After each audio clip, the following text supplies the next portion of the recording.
Shalom Yasharallah, this is your brother Dawada, coming back at you with This Is Truth again. First and foremost, I want to give all praise, honor, and glory to Yahweh, Bahashim, Yahweh Shai, Bahashim, Rakak Wadash. Double honors to the apostles and the elders, a great millstone that taught us this truth and that rule well. And salutation and much love for you, Akim, pushing this truth and sincerity over the four corners of the earth and enduring afflictions to feed and edify the elect. So I want to jump into this here article real quick, which is dealing with, these other nations as far as, how you say, Psalms 2, goes into why do the heathens rage and imagine a vain thing. As far as, jockeying for position, right, as they're watching America, crumble and start to tip over off his, standing on his last leg. All right. It says China mocks the G7. It says with the eyes of the West on the G7, Beijing has reminded the West that it is outnumbered by its competitors. Amid high-profile meeting of the G7 and NATO, Chinese Foreign Minister spokesman Zhao Lijian posted an image on Tuesday pointing out that despite being referred to as international society, all right, the G7 members actually account for a small percentage of the world population. And this is a tactic that Esau does to frame himself always in a better light. Esau will say things like, like he refers to Jake in America as the minority of the minorities, where in reality, Jake is the majority of the population here in America, where Esau is the minority. All right. But, you have them, they'll tell you these certain facts, even as a population on the globe. Esau still is the minority on the globe comparably to everybody else that's on the globe. But, let him tell it with his fabricated numbers and things like that. We can even just take a small, how you say, survey of this. Most Jakes have more than 2 and 3 kids. It's very rare that you see Esau with more than 2 and 3 kids. But Jake, Jake be popping out babies left and right. But you'll see Esau with 1 or 2 babies. All right, they got a thing now where they're not even multiplying, but yet and still they'll tell you that they the quote unquote majority of the population, just refer to everybody else as the minorities. All right, but here they speak about how they're the so-called international body or the international society. But in reality, they only make up a small percentage of this. All right. Like I said, when you look at the globe, they only account for a small percentage. All right. It says, and I had somebody make a statement to me about this one time, speaking on, watching TV. Now they got into the thing of watching, not the mainstream media news, but international news. They got a thing for watching, news from around the world and everything else like that, these different nations news, Al Jazeera and things like that. But, one of the things that they were saying with that is like they didn't realize that, this is a Jake. They didn't realize how many different people look like them around the globe and how many dark skinned people there were around the globe. I was like, the majority of the planet is dark skinned, but again, we live over here in America where, they put up and post up, basically Esau's image every day and where make him look like he's the majority of the planet. But in reality, he's the minority. All right. But continuing on, it says depicting the leaders of the bloc alongside their counterparts from BRICS, the image noted that the population of the former amounts to 770 million, while the latter are home to 3.2 billion people. So next time when they talk about international society, you know what they mean. All right. And so again, they talking about Esau again, like I just explained it. So it says down at the bottom, the G7 population, all right, which is the Western group, or the Western bloc, is 770 million, while at the top it says the BRICS nations has a population of 3.2 billion. All right. So, hey, who's really the majority? All right. It says after the summit in Germany over the weekend, the G7 leaders departed for Madrid, where the U.S.-led NATO military bloc is meeting to draft its new strategic concept, a document that outlines its mission stance towards non-members, i.e. Russia, China. All right, in the first update since 2010, the document will address China as a challenge, according to NATO Secretary Hans Stoltenberg. According to NATO Secretary Hans Stoltenberg, will make clear that allies consider Russia as the most significant and direct threat to our security. All right. In which that's not a threat. In fact, they're a threat to Russia. But, despite the propaganda, it says just days before the G7 summit, Russia President Vladimir Putin, Chinese President Xi Jinping, and leaders from Brazil, India, and South Africa met virtually for the less reported in the West BRICS summit. The group, denoted by an acronym composed of the first letter of its member nations' names, included 4 of the world's top 10 economies and represents more than 40% of the planet's GDP population and 30% of its GDP. So again, as you can see, these member nations actually make up a substantial amount of, the statistics on the planet, whether it be the population, the GDP, all right, and just how do I say, it's uh, you know a rivaling, how do I not to say a rival force, but rivaling the stats thereof of America. So basically, again, they were, you putting it in the stance of, all right, if America falls out of position, can somebody fill his shoes? All right, it's just like, let's say, for instance, to give you an example, you see now, like, let's say back in the days, right? You had your mom and pop's little thrift store up the street, So your mom and pop, you live in a small town or something like that. You got the mom and pop's dollar store. They sell pretty much your regular goods and things like that, Now, just imagine, the big conglomerate Walmart, right? If Walmart was to go out of business, could you go to the little mom and pop store and get all the things that you would be able to get from Walmart? Like, nah, they're not going to be able to handle everything, because, see, Walmart got groceries. Your little mom and pop store don't. They only got, it's like a normal dollar store. They don't have as much stuff as the Walmart has. You know what I'm saying? But however, now all of a sudden you have a block of these mom and pop stores that came together, like Amazon. All these different people that's on Amazon are selling their product through Amazon and everything else like that. So now look at Amazon today comparably to Walmart. Well, if Walmart go out of business, can we, get everything that we need that we was normally getting from Walmart from Amazon? Like, damn right we can. Now that's a competitor. So, this would be the example. Walmart, being, let's say, the Western Bloc. The how you call it, the G7, or these nations that's represented by the Western Bloc. All right, but then you have instead of these nations being independent, like I said, the little dollar stores here and there, they're coming together as, like, a competitor, as far as being represented by, like, an Amazon. Well, if you knock out, America and their SWIFT system, their banking system, and things like that, can they be replaced and we still be able to get all of our goods, without a disruption in things? Yeah, well, we're building one of those, one of those conglomerations right now, all right, which is known as the BRICS nations, all right. It says, while the BRICS is not a formal alliance in a military or economic sense, its members are often united in opposition to the Western consensus. All right, so see, they're pretty much building up to that their sense. Now, the BRICS nation, again, like they said, it's not a military alliance. It's not like they all fight, but a lot of these nations, they do have how do I say, agreements when it comes to military backing and things like that. It says, save for Brazil, none of the BRICS nations voted with the U.S. and its allies to condemn Russia's military operation in Ukraine at the UN General Assembly in March. For example, and China and India have stepped up their trade links with Moscow since.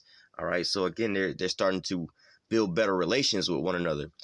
Also, the bloc may soon expand. Argentina and Iran applied last week for membership, with the Iranian foreign minister describing BRICS as a very creative mechanism with broad aspects. And Argentinian President Alberto Fernandez said that the platform could implement an agenda for the future and will lead to a better, fairer time. All right, again, going back to Psalms 2, while the heathens rage and imagine a vain thing, It says, during the BRICS summit last Wednesday, Putin said that the 5-member group was working on setting up a new global reserve currency based on a basket of currencies of our countries. All right.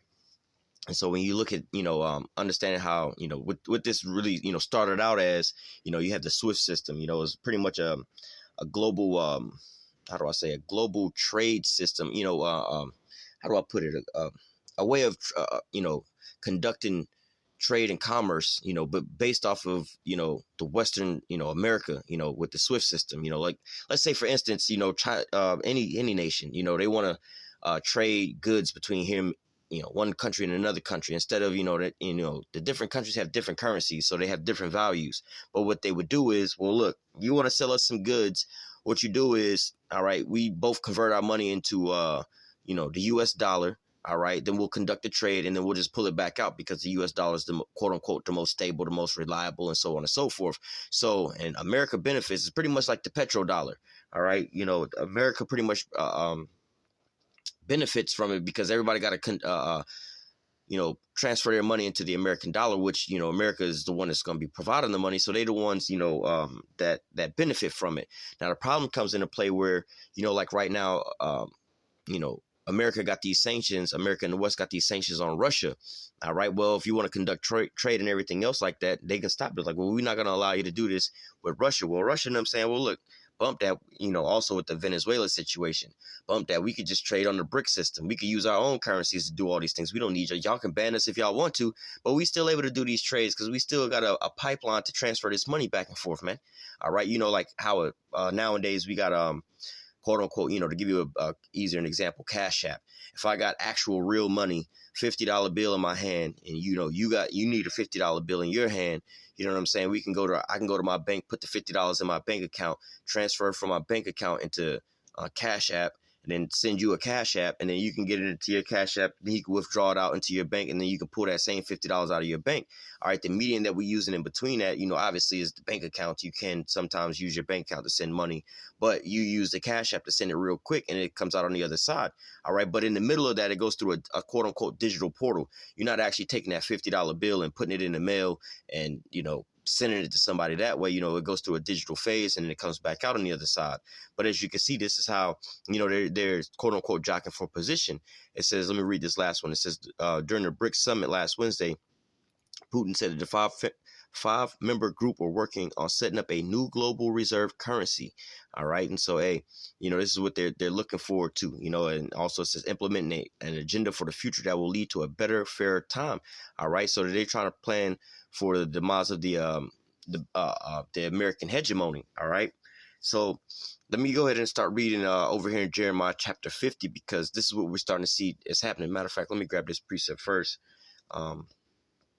Proverbs 21:1. It says, the king's heart is in the hand of the Lord as the rivers of water. He turneth it whithersoever he will. Because, at a point, at certain points of time in history, whether it be 10 years ago or like, let's just say 20 years ago, man, you wouldn't dare have nations that would do anything like this. All right. Because, hey, look at what happened with Muammar Gaddafi. All right. Muammar Gaddafi decided he wanted to sell his gold, his oil. All right. I believe I forgot what was the currency he wanted to use. Might have been gold. Well, nevertheless, he also started to set up, I believe it was a golden dinar. He wanted to create a currency for all of Africa. All right. And so, what happens when you try to change your currency? Look at all the people who try to change and get up off of the Federal Reserve or the American currency, for certain things, the petrodollar, more or less to say. All right. What's your boy named Saddam Hussein decided he was going to sell his oil. I believe it was the British pound that he was going to start selling his oil in. All right. Then you can go back to what your boy's name was. These was two American presidents, JFK and Abraham Lincoln. I believe Abraham Lincoln decided to change the currency to what they called a greenback. All right. And Kennedy, I believe, tried to get up off of, or actually he did, but they reverted it right back a couple of days later. But you seen what happened to both of them. All right. So you see what happens when they try to take away that that American hegemony based off of their dollar, whether it be the petrodollar. All right, now this with the SWIFT nation and things like that. America is trying to knock America from being the global currency.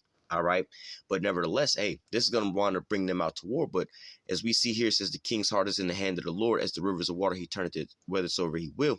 All right, in the same token, he's also raising up these nations. All right, that's going to bring out, for World War III. Jeremiah 50:3, it says, for out of the north there cometh up a nation against her, all right, which shall make her desolate, and none shall dwell therein. They shall depart both man and beast. All right. Let me read this in the NLT. Some of this sounds really, straightforward, clear in the NLT. It says, for a nation will attack her from the north, and bring such a destruction that no one will live there again. Everyone will be gone. Both people and animals will flee. All right. So, hey, there's going to be an assembly of these great nations from the north being led by Russia. We could read this real quick too. Ezekiel 38, because we know that this is going to be led by them. All right. Now this is talk about Russia, but I wanted to just I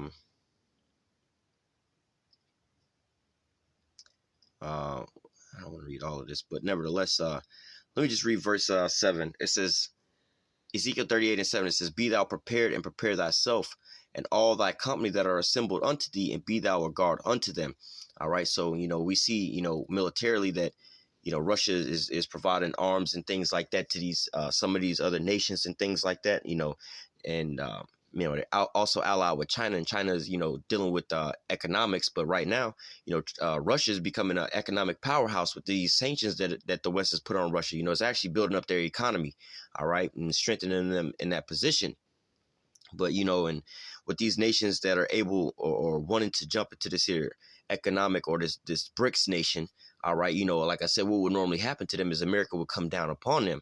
But when they got the backing of Russia, hey, they not, again, this is a different time that we're living in right now, man. All right, so these nations are able to start making the moves, based off of fulfilling prophecy, as far as these nations that's going to be gathered together with Russia. All right, let me jump down to verse 9.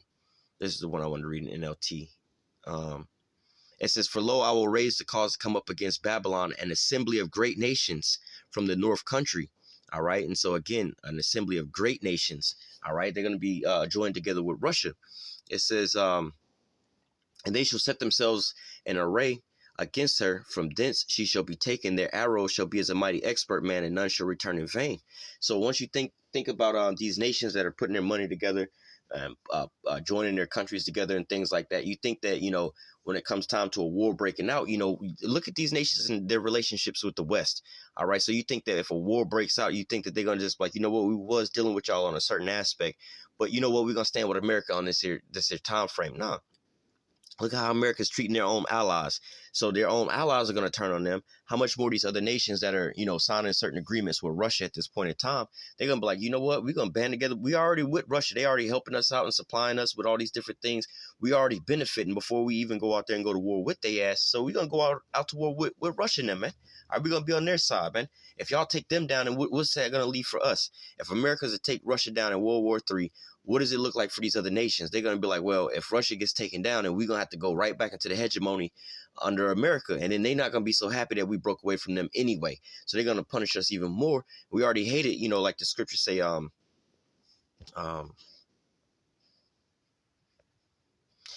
14:4. Nah. Isaiah 14:6. It says, "He who smote the people in wrath with a continual stroke, he that ruleth the nations in anger is persecuted, and none hindereth."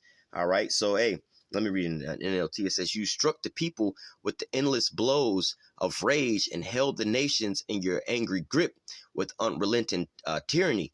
So again, like I said, once these nations, war pops off, right? They're going to go with Russia because they're going to be like, what, the war is going to pop off. We're not going to go back to America. They've been mistreating us anyway, for one. And two, if Russia lose, what's going to stop America from really coming down upon us, man? You think that they're not going to come after us next? All right, we didn't try to break away from their monetary system, which is propping them up. We've been over here with their enemies and things like that. So look, how do you think that they're going to treat us? All right. Jeremiah 50:9. I'm going to read this in the NLT. It says, "For I am raising up an army of great nations from the north. They will join forces to attack Babylon. She will be captured. The enemy's arrows will go straight into the mark. They will not miss." All right. So, hey, there's an assembly of great nations that's being raised up to join forces to do what? To attack Babylon, which is America. All right. So, look, these nations, as you see, are setting up, how do I say, trade systems with one another, economic systems with one another, military alliances with one another. All right, they're setting up all these different agreements with one another to basically get up off of that American hegemony, that American titty, basically, man. All right, because some of these nations needed America for trade, but now what? Or energy. Hey, well, we can get it from Russia. Well, some of these nations was getting military protection and military arms from America. Well, hey, we can get it from Russia. So, now, all these nations, they have a second so-called supplier to be able to go to get these things that they were once dependent on America for. All right. Let me jump down.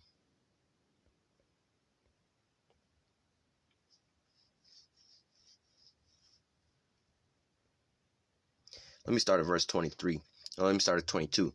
It says, "A sound of battle is in the land of great destruction."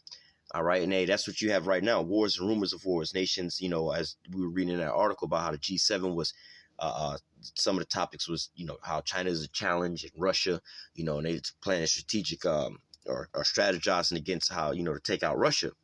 All right, it says, how is the hammer of the whole earth cut asunder and broken? How has Babylon become a desolation among the nations? All right, hey, because the Lord has done these things, man. All right, verse 24, I have laid a snare for thee, and thou art also taken, O Babylon, and thou wast not aware. Thou art found and also caught, because thou hast striven against Yahweh. All right, it says, Yahweh hath opened his armory and hath brought forth the weapons of his indignation. For this is the work of Yahweh of hosts in the land of the Chaldees. All right, so ultimately, let me read verse 26. It says, come against her from the uttermost border, open her storehouses, cast her up as heaps, and destroy her utterly. Let nothing of her be left. So ultimately, the Lord is, raising up these nations, all right, and they're going to all come together eventually, all right, and shoot arrows at America. Not only these nations is being brought up against Babylon, all right, but also Babylon's own allies, all right. Now let's read this in Psalms 2, all right, because this is what you actually see take place with these meetings in these other groups, whereas, everybody would normally, you would have basically not too long ago, you go to the United Nations meetings, and then pretty much it would be everybody was on one accord with America. All right. You save, the only people that wasn't on accord with America in this here scenario at the UN would be what? Iran. Iran was never really with them at these meetings. Libya, Muammar Gaddafi wasn't really with them in these meetings. Iraq wasn't with them. Saddam Hussein wasn't with them in the meetings. Venezuela wasn't with them in those meetings, and it's like one more country wasn't with them. North Korea, right? But see, now out of all those nations I named, what happened to Venezuela? All right, America's over there cutting them off right now. All right, Iraq, what happened to Iraq? Saddam Hussein is dead. All right, and they just stole his country. Muammar Gaddafi's dead. They stole his country. You still got the North Korea situation, but they pretty much, America's pretty much got them under control for the most part. They're not a real rogue nation. Iran is still out there maneuvering how they maneuvering. All right. And, you pretty much, Russia's still in a position where Russia's at. But, hey, but now you're starting to see, again, these different groups that are how do I say, because you have like the G20, G7, I believe it's a G5 as well, too. These different, summit meetings, which is the tops of these mountains, governmental meetings and things like that. But, hey, now you're starting to see opposition groups coming out to these things, man. All right. Psalms 2:1, it says, why do the heathen rage and the people imagine a vain thing? The kings of the earth set themselves, and the rulers take counsel together against the Lord and against his anointing, saying, let us break their bands asunder and cast away their cords from us. So, hey, as they're starting to see, America fall, all right, they think that they, because ultimately, let me keep reading. It says, he that sitteth in the heaven shall laugh, and the Lord shall have them in derision. He shall speak to them in his wrath, and vex them with sore displeasure. I have set my king upon my holy hill in Zion. I will declare, I can read verse 7. I will declare the decree. Yahweh have said unto me, thou art my son, this day have I begotten thee. All right, so ultimately, the Lord is setting up Yahweh to take rulership over the earth. All right, Esau is the end of the world, and Jacob is the beginning of it that follow. So as you look at it as, just to say it like this, in the midst of World War III, where America's going to fall, all right, these nations are planning for a replacement to replace America. But guess who's going to reign supreme at the end of World War III? All right, the nation of Israel led by Yahweh. All right, so let's read it again in the NLT. It says, why are the nations so angry? Why do they waste their times with futile plans? All right. And this is what they're doing right now. They're setting up their plans for the fall of America. How are we going to replace this here system? How are we going to do and conduct business once this is all gone? It says the kings of the earth prepare for battle. The rulers plot together against the Lord and against his anointed. So, hey, they're plotting, once America fall, with their SWIFT system and, with their petrodollar, all right, we're going to replace it with the digital yuan. We're going to replace it with the BRICS nations. We're going to replace, how you call it, the NATO, the military bloc with, the Russian military bloc. We're going to replace all these things with our situation. We're going to continue to rule. We're going to have the rulership over the whole earth after America is taken out of place. Verse 3, let us break their chains, they cry, and free ourselves from slavery to the Most High. So they saying, look, man, we're not gonna let the Lord rule over top of us. We're gonna rule instead. All right, we're gonna break off the chains of the Lord. We're gonna continue to rule. But the one who rules in heaven laughs. The Lord scoffs at them. Then in anger he rebuked them, terrifying them with his fierce fury. For the Lord declares, I have placed my chosen king on a throne in Jerusalem on my holy mountain. So, hey, ultimately, Yahushua is going to be the one that's going to rule supreme over all the whole earth, man. All right. But these nations are, like I said, jockeying for position. These nations are preparing themselves to take rulership over the earth after Babylon has fallen. All right. But ultimately, the Lord is going to wind up sending Yahushua, and Yahushua is going to decimate all these nations. All right. He's going to use Russia and these conglomeration of nations with America's allies to shoot missiles on America and taking America out, turning into the lake of fire. All right, then he's going to clean up the rest of the mess with the chariots of these other nations and put them into subjection. All right, all it's going to take is one big major strike, and then all these nations are going to bow down before him, man.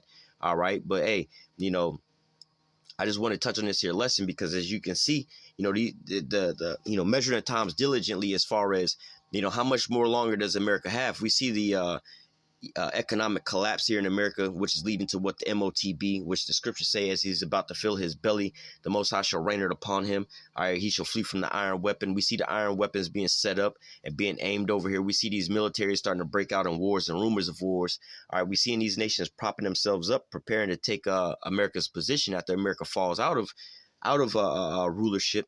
All right, we've seen all these things happen. So what we can measure the time diligently. We know that America's on its last leg. We know that we're almost up out of here, man. All right, so with that, Lord's will and the elect was edified with this here lesson. Until next time, I say, call halal Yahweh, Bahashim, Yahweh Shai, Bahashim, Rakakwadash. Double honors to the apostles and the elders of great millstone that taught us this truth and every will. And salutation and much love for Yahweh pushing his truth and sincerity over the four corners of the earth and enduring afflictions to feed and edify the elect. Until next time, I say, stay strong. Shalom.